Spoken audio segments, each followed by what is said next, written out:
Almost the entire Parsha of Chayei is dedicated to one topic, and that is the topic of finding an appropriate marriage partner for Yitzhak, for Isaac.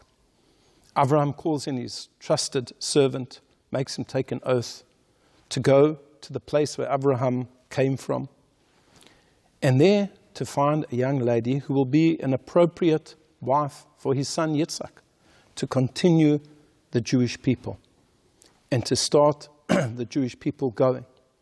And that's exactly what he does. The servant goes with a whole lot of camels and he travels for a long time and he comes to a well, and there he meets Rivka and he tests her to see how kind she is, and indeed she's very kind, and she offers him water and water for his camels.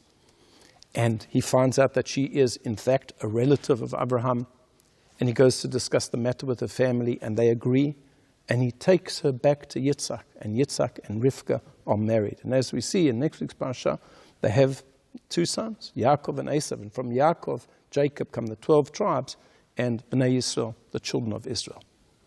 An entire Parsha in the Torah is dedicated to the topic of marriage. And this tells us just how important this concept is in Judaism.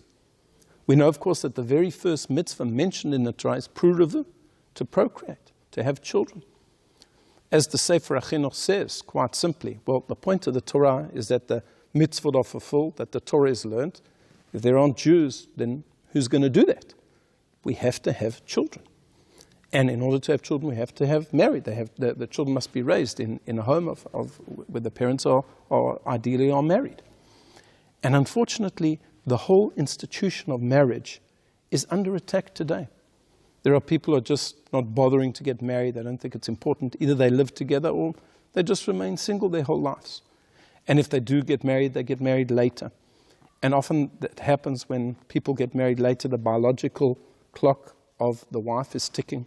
And it becomes more and more difficult to have children as she gets older, and there's fertility problems and more fertility problems in our generation.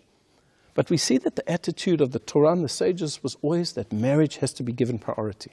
The Talmud says in Tractate Kiddushin that a father has certain obligations towards his child, his son. If it's a boy, he has to make sure the child is brised. If it's a firstborn son, he has to redeem him, pidyon haben. He has to teach the child Torah. He has to teach the child an occupation to make a parnasa. According to one opinion in the Talmud, he has to teach his children how to swim.